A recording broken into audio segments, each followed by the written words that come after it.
In the House today, the NDC MP for War Central, Dr. Abdul Rashid Pelpo, is asking the government of Ghana to immediately demand a ceasefire in the ongoing war in Gaza, Israel's war. And as we know it, they've declared that sledge on Gaza with a daily bombardment of the occupied Palestinian territory. This follows the widely condemned Hamas attack on Israel that claimed the lives of more than 1,300 Israeli citizens. Since Israel declared war on Gaza, at least 9,000 persons have been killed, many of whom are children.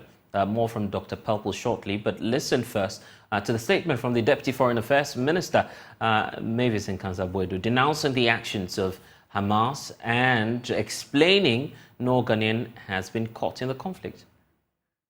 A press release on the 8th October 2023, the government of Ghana unreservedly expressed its condemnation of Hamas's attack and actions and retreated Israel's right to exist and defend itself.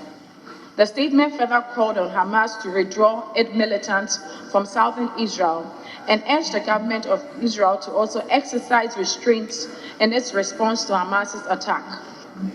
The African Union, on its part, issued a communique in which the chairperson called on both parties to put an end to the hostilities and return to the negotiation table to implement the principle of the two-state solution. Mr. Speaker, let me conclude by indicating that although the disastrous nature of the conflict has raised so many concerns about the welfare of Ghanaians in Israel, our mission in Tel Aviv has reported that no Ghanaian has been caught up in the attacks and the Ghanaian community is safe. As of now, the issue of evacuation of our nationals from Israel has not been raised. In addition, our mission is in close contact with the leaders of the Ghanaian community and is providing the ministry with the updates on their welfare, and we provide the general public with updates pertaining to the welfare of Ghanaians in Israel. Well, we can now hear from Dr. Rashid Pelpo, who says Israel has killed enough Palestinians, and Ghana, as a member of the United Nations Security Council, must demand an immediate ceasefire. The Palestinians are locked up. They can't even leave the country. Bombs are flying every day, up and down. Children are dying. Everybody. You sleep, you don't know whether you wake up or not. Mr. Speaker, for us in this parliament, the one thing we have to ask for is for a ceasefire, immediate ceasefire. Not for any other thing at all, not for even humanitarian ceasefire. We are asking for a ceasefire, we are asking for negotiation. If it is about retaliatory measures, Israel has killed about 8,500 Palestinians. If the Palestinians realize that what they did has come to a point when they have to begin to reflect, they may have reflected upon it now, that they didn't have the right to go into another person's country to cause the harm they caused. So at this point, Mr. Speaker, the Parliament of Ghana should ask for an immediate ceasefire, not for even humanitarian ceasefire. I would have wished the government not to dilly-dally with the situation, to be saying Palestinians stop, these people stop, just call for ceasefire, so that we see that government of Ghana is calling for ceasefire, Mr. Speaker. That is the least we can do, because the history of it is that Ghana government recognizes the existence of a Palestinian state. We do. And we have a Palestinian embassy in Ghana. And we have an Israeli embassy in Ghana. So we, as non-aligned in our perspectives, recognize the existence of the two countries. And if there's a fight between them, we must call for a ceasefire. Nothing less, nothing more.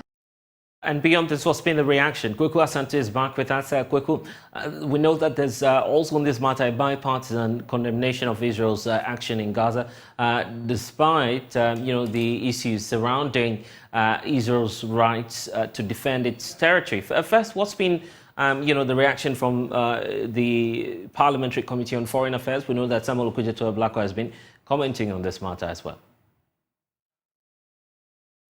And kindly unmute for me, Kweku, so I can hear you.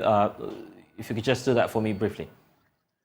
Well, my apologies, Blessed. It's been a day of rare show of bipartisanship on the floor. A lot of the things that have come up today, both sides have really agreed that this is something that we have to do. We've been hearing from Samuel Atachia, who's the MP for Ebuako South. He says that Israel must not allow itself to be consumed by rage. And in terms of its response so far, he believes that it has not been proportionate. If Hamas killed 1,400 people, condemnable issue. You've killed 9,000 people and you are still dropping bombs on refugee camps and other such civilian held places. He believes that must end and Israel must be told you cannot continue breaching international law. Do not let rage overcome you. That's what President Joe Biden said. And that is what I believe the international community should sound strong to Israel. Because if you look at the disproportionate level of the violence, it leaves much to be desired. I do not believe that in trying to find Hamas to wipe them out, it should leave in this trail the death of innocent people who never visited violence on Israel. And I pray to God that Israel should see this.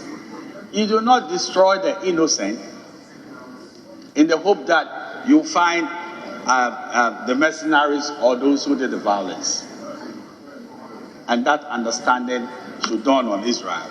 And I think it is the position of even America that we should look at it from that perspective and contain the situation.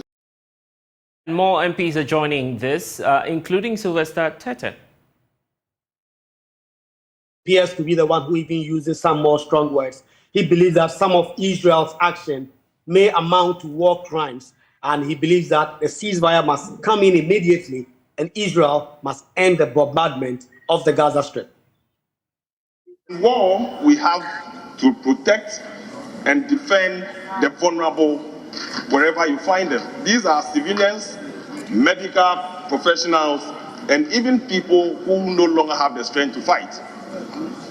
Mr. Speaker, the position of this country must be supported in all our deliberations that the Israeli people must give way for aid to be given to those caught up in this war. Those that are caught up in Gaza Strip, Mr. Speaker, they cannot all be described to be people belonging to the Hamas group or the Palestinians as it were. That is why it is important that we call for unlimited access of aid to the Gaza Strip to ensure that international conventions on right of persons where wars have been declared are respected in that respect. Mr. Speaker, we have a responsibility and obligation to protect civilians in times of war. This becomes a war crime, and the Israeli government should help to respect that. Whilst we ask that they respect the right of every citizen or the vulnerable in times of war, we also call on Hamas to cease fire. Even the supply of medical aid, water, fuel, and other essentials into Gaza has been restricted, especially by virtue of the fight going on within the area. The lives of the old people, children, civilians, hospitals, and what have you. Just a couple of days, a mosque was targeted and bombarded, Mr. Speaker. Those are some of the things that we ought to speak against and ensure that the rules of war are adhered to and respected. Mr. Speaker, all we are asking for is for peace to prevail in the area. Israel has a right to self-defend itself and territory, but it also must have recourse to international law and international humanitarian law. Okay, Kweku, let's wrap up the point about, the way forward. At least we've heard from all of these MPs, the latest now being Patrick Boma, who's also adding his voice to this bipartisan call. What's the resolution from Parliament on the way forward? Well, Blessed, that is what Parliament failed to do. Parliament failed to pass a resolution on this matter, as it were, directing the Ghanaian government in terms of what exactly to do. Ghana now has a seat on the United Nations Security Council. A number of resolutions have already come to that Security Council, most of which have failed because of the entrenched political affiliations of US, Russia, France, and other big players on the Security Council who have a veto power. And so what is going to happen now is that government has the freehold to continue doing what it wants. But the voice that has reverberated in the House is that Ghana must call for a ceasefire, and Ghana must adhere to its non-alignment stance. Some MPs are really concerned that President Akufo-Addo took to the podium in the United States declaring support for Israel when Ghana has always been a non-aligned country. And these are some of the concerns that MPs have shared. They've shared on this matter. Very bipartisan show of support. Almost all MPs who spoke, most of them condemning the Hamas attack in Israel, but also condemning Israel for its high-handedness and its attack on innocent civilian lives in the Gaza Strip. But they have failed to pass a resolution, which means government will just have to listen to them as an advice. If they wish to take that, they will. If they do not wish to take that, they will take some other course of action. Kwaku Asante, parliamentary correspondent, joining us with the latest on this. Also joining this conversation is international relations expert with the Afro Global Research Center, Dr. Ishmael Hlonvo, who's joining us via Zoom now. Thank you, sir, for spending some time with us. You know, Parliament can do its bit, but of course, per the requirements of the Constitution, our dealings with other nations would largely be driven by the President's posture and approach on this matter. Where do we go from here, looking at what Parliament has been trying to send to government? Thank you, and good afternoon to your viewers.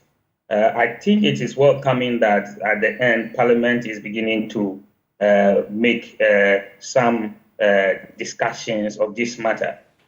From the beginning, I have said that the posture we put out there, that we totally support Israel, means that we have virtually mortgaged ourselves in the way that will not help us to be mediators in this conflict. And as the conflict has proceeded, you will find out that some of the things that the Israelis are doing have gone beyond what is acceptable within the remit of international law. So it is welcoming that Parliament have begun discussing this issue, but then it is also quite disappointing that at the end of the day, there was no parliamentary resolution. But I think that even that discussion should signal government that the direction we have headed from the beginning is quite wrong, and that there's the need to reassess our position. If you look at the Southern American countries who have been quite independent in terms of how they view this issue, some of them, Bolivia, for instance, have severe ties with Israel as a protest against what is going on. We cannot say because we totally support Israel, we should also totally support the kind of things that are going on in terms of civilian casualties, in terms of disregard for international law. So I think that this call by the parliamentarians, which is quite bipartisan, which is quite interesting because of the nature of our own politics. So I think that from here, the executive should pick it up. And then the next resolution calling for a ceasefire, either a humanitarian pause or whatever form it takes, Ghana should not be seen abstaining. Ghana should be seen supporting. Yes, of course, we appreciate the government of Ghana. Then the UN resolution has been passed. We were part of the countries that supported that. By the General Assembly, we did vote in favor, except to say that we blocked or perhaps abstained from the one coming through from Russia. All the rest, of course, we've demonstrated our belief and our sense in a humanitarian ceasefire. How else do we want the country to demonstrate our level of positive neutrality in this matter? Yes, your level of positive neutrality is demonstrated when the resolution coming from even Russia. Once it's the same call, you support it. You don't reject a resolution because it's coming from a particular actor that you think that you don't support. So I believe that, yes, we should. This is the only way we can demonstrate we can still continue to issue press statements and calling on ceasefire. And of course, to the extreme, we should have a discussion with the Israelis, trying to also make it known to them that the level at which this conflict is going is not quite what we expect them to do. Because at the end of the day, we must all have respect for the laws that govern the globe, the laws that govern the universe, the laws that govern all of us as countries. So if we keep quiet and one nation backed by a superpower disregard all the laws, that will not be good in another instance where we seem to be condemning another country that also breach the same law. Indeed, in the case of Ukraine, we were quite categorical, we were quite vociferous in terms of condemning the Russian attack, calling for the International Criminal Court to investigate and that people will be prosecuted. We were quite outspoken. So in this case, we should not be muted. We could go the same way. We could hold the press conferences. We could also take a strong stand. We should not, because of our closeness with Israel, because of the gains that we think we get from Israel, become mute because we think that Israel help us. Of course, we appreciate their help since independence. They have been quite helpful in helping Ghana in many ways, in building the Air Force, in helping train medical doctors and so forth and so on. But then again, it comes to a point where we must all stand up for what is right. I see. Parliament has spoken, bipartisan support, as we're pointing out. What else could the House do to mount pressure on the president? As I said, they could have passed a resolution which they failed to do. But I think that even this discussion was quite necessary.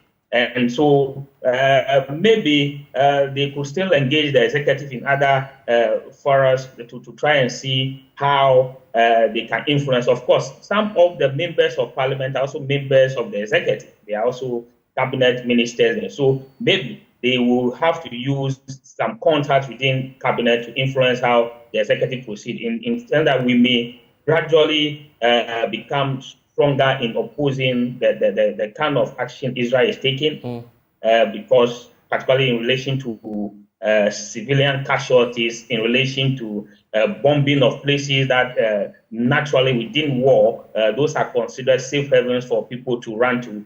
So yes, I think Parliament is taking the right steps. They should continue in that light, but I think that maybe the next time a resolution will help us to give a clearer direction of what they want the government to do. Yeah, but the question is, what do we even lose by taking a side to this conflict? Well, we lose a lot. We lose a lot of international credibility. You take a side that is virtually going beyond acceptable limit. So are you going to also condemn another party at another time if that party is bombing civilians, if that party is bombing hospitals, churches, mosques? Are you able to stand and take a stand against that? Of course, remember, as a country, we have sworn to uphold international law.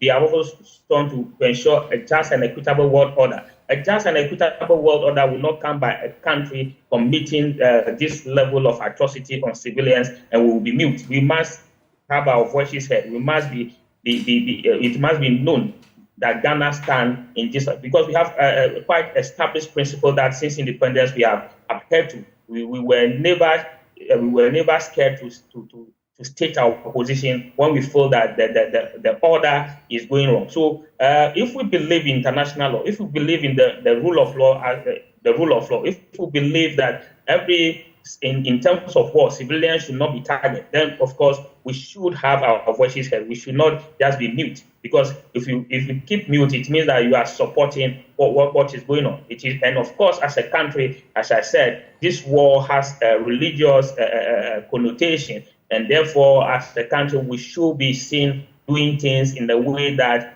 help us to maintain our own harmony at home. Because if you monitor social media posts by few of our Muslim brothers, you will see the anger in them. Of course, trying to demonstrate their support for Palestine. Not Hamas per se, but the people of Palestine, the civilian population. So of course, and that's where government appears to disagree. The fact that the basis for supporting Israel now is simply because of the type of attack we've seen from Hamas on Israel.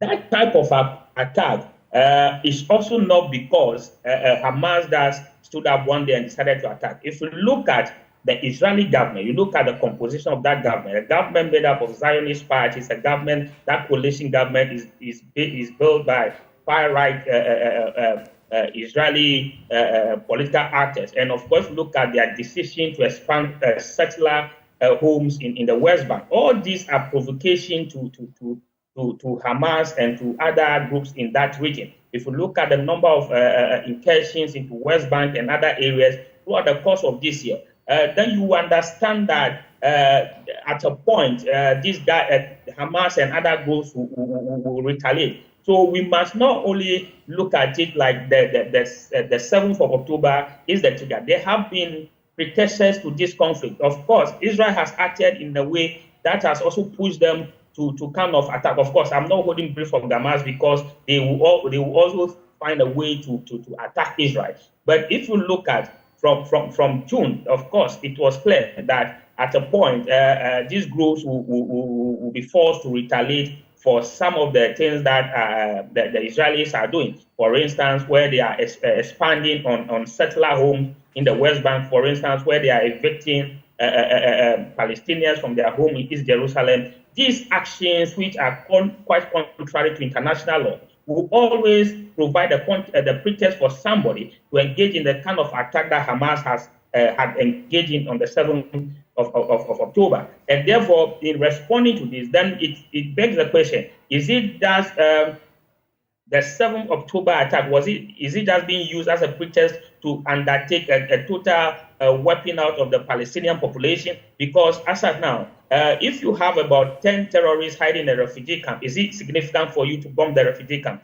So we must not only buy into the Western and the Israeli story to say that because Hamas attacked Israel on the 7th of October, therefore Israel reserved the right to defend itself. Of course, they reserve the right to defend themselves. But then again, we must also look at a group of people who for a very long time have also craved for an independent state, an independent territory, and they are not having that chance to create that independent territory. All they get in return is that the Jewish are extending their settlement in the West Bank, in other territories. So when you have this kind of situation, ultimately you provide a context, the pretext for terrorist groups, if you call them that way, or resistance movement to also engage in the kind of attack that have been engaged. In any case, in any conflict between Israel and Hamas, Israel always seems to inflict more damage on the Palestinian population than Hamas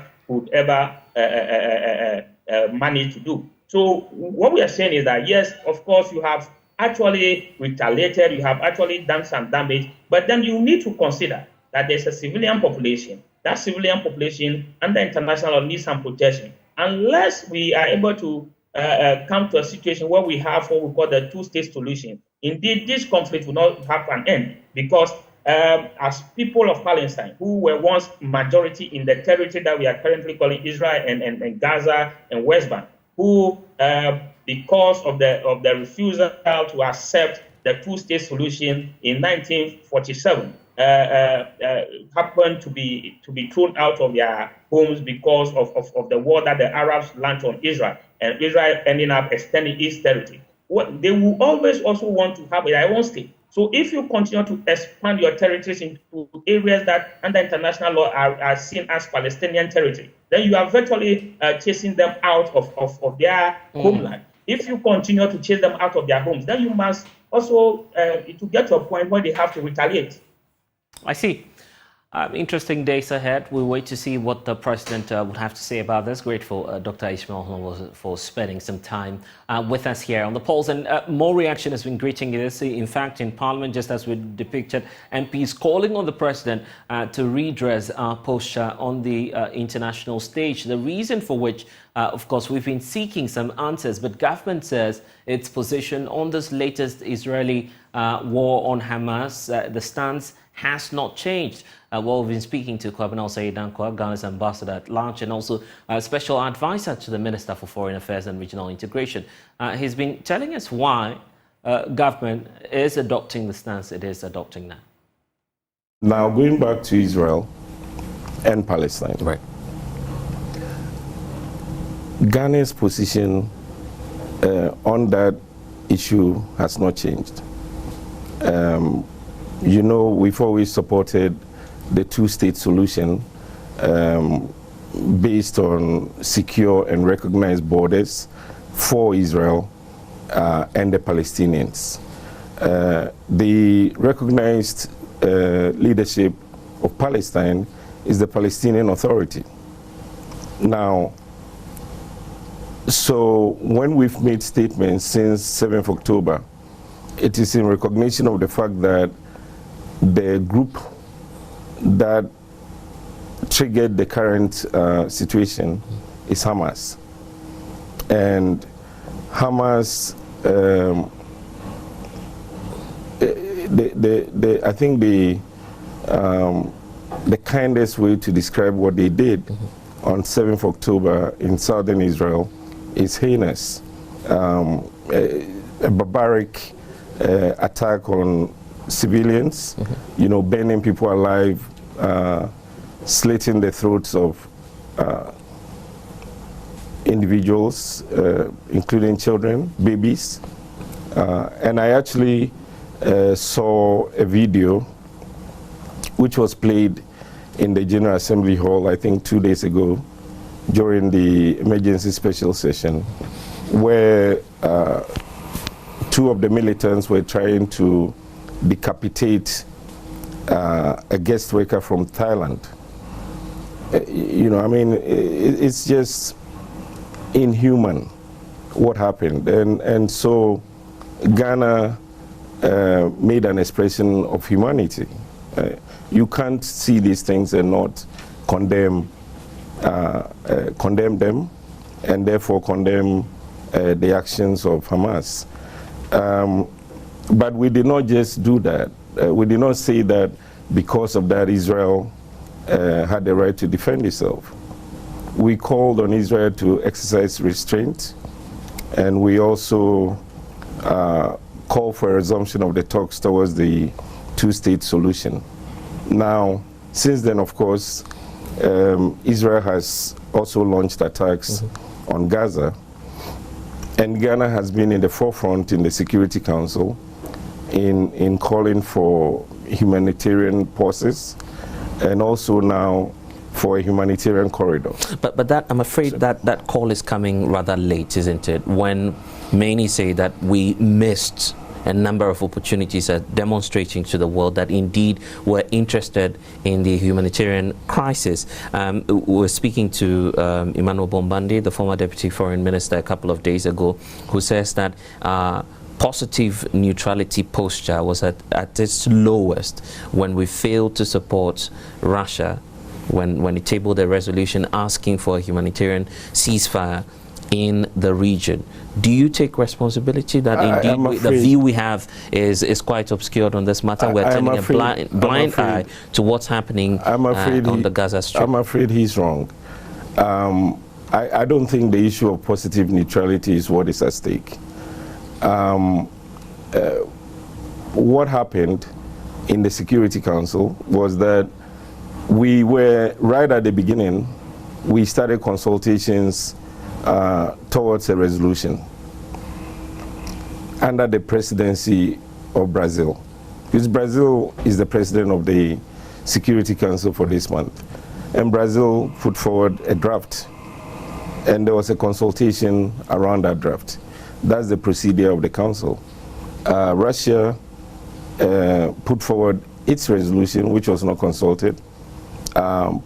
Anybody who reads the two drafts will recognize that the Brazilian draft was more comprehensive. It responded to the issues at stake better. And so obviously Ghana supported that. But all you need to do is to look at the votes. The Brazilian vote got 12 votes in support, including 4 of the 5 countries that supported the Russian draft. So it gives you a sense of what was going on. There were 2 abstentions. The only challenge was that it was vetoed by 1 permanent member of the council. The Ghana abstained because you couldn't have 2 competing resolutions and then vote for both of them. It won't make sense, right? And in fact, Russia at one point had wanted to make amendments, to propose amendments to the Brazilian draft, to tell you that they also agreed with almost everything in the Brazilian draft, and they did not veto it. So anyone who thinks that because we chose the better resolution, we're not being positively neutral, is totally mistaken. Well, it was a procedural issue, and as I said, even the side that we took on the Russian draft resolution, abstention, got the most votes. The countries that abstained were in a majority. All the votes that Ghana has taken on this issue, we've been in the majority. I see, but it's not only the experts or the politicians who are criticizing you or taking on government on this matter. We also have the coalition of Muslim organizations also expressing worry of the kind of posture we're taking. Just a couple of days ago, COMOG petitioned the United Nations Secretariat here in Accra, asking them to take a number of measures, and as part of that, they're going to the extreme to say, let's sanction Israel for what it is doing on the Gaza Strip. So what options are we considering now? Have you taken notice of this petition, and what do you intend to do about it as a government? Well, again, as I explained, I think there's a lot of misunderstanding around the draft resolutions, and COMOG, because I think they were on your program, or they were on a program. After we explained the process, their petition did not mention the Ghana government. There was a petition to the UN Secretary General, which makes sense. I think they were calling for a humanitarian response, which the government of Ghana has been calling for. In fact, the resolution that was passed in the General Assembly 2 days ago, which was proposed by the Arab group under the chairmanship of Jordan, was intended to respond to the humanitarian situation. And Ghana voted for it, even though it was not as balanced as the Brazilian draft resolution, which had come to the Security Council. But the important thing is to pay attention to the statement which Ghana made, because there's so many elements to this issue. And if you want to create the conditions for the resumption of negotiations towards the two-state solution, you can have groups that are opposed to negotiations, given unfettered freedom to attack the parties to the negotiations. So obviously you have to deal with that.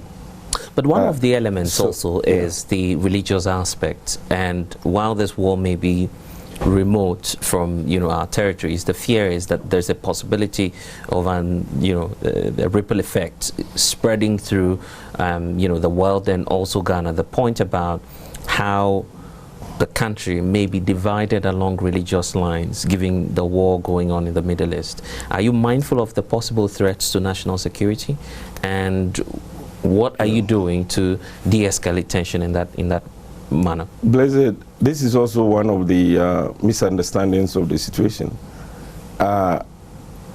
What is happening in Gaza or southern Israel is not religious, in the sense that, and I'm choosing my words carefully, in the sense that Palestinians have a huge number of Christians. You can check the whatever. Hamas, I assume, proclaims the Islamic Jihad, which is different. So for Ghanaians to look at the situation through the prism of religion will be totally, it's difficult to make the argument. Again, as I'm saying, Ghana has taken a balanced and fair approach, and the majority of member states of the UN agree with us. We are mindful of the impact of the current conflict on innocent civilians in Gaza. And our votes, our statements have said that. Again, yes, it is true that we worry about a regional conflict, right. You know, bringing in different countries or groups like Hezbollah and the others. But don't forget that even within the states in which some of those groups are, there is, you know, division of opinion and tension between the governments and those armed groups. The armed groups are very powerful, but there is no evidence that the conflict is based on religion. In which case, then if Ghana were to call for, what have we called for? Humanitarian pauses, so that innocent Palestinians, you know, can be safe and secure, can have access to water, food, medicines, and so on. How does that affect the religious sentiments of a Ghanaian? I see. Let's close the chapter on that. The issue about repatriations, looking at the level of escalation, are we considering that as a state? Well, I mean, first of all, the individuals in the theater of conflict usually must be ready to be evacuated. I believe that's what you're talking about. As of now, we have not received requests from our citizens to be evacuated. So, of course, the government has learned a lot of lessons from especially what happened in Ukraine and so on. And we are ready to bring our people home to safety if it becomes necessary. But you're not considering that now? Well, I mean, it's something that we think about.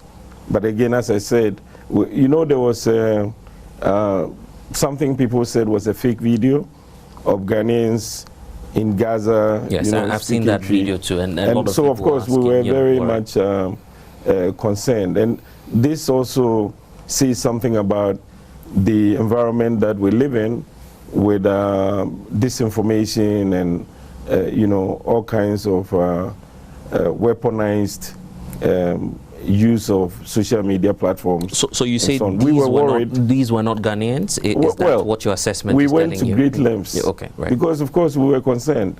And we wanted to do whatever we could to secure them. And in that case, the information we got was that it was not genuine.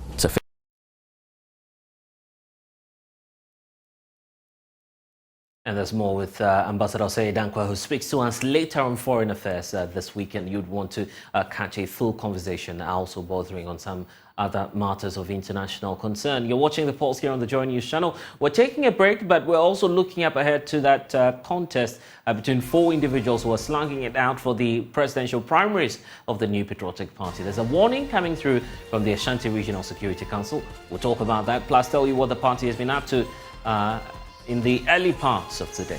Please stay here on the Joy News channel. This is The Pulse. We'll be right back.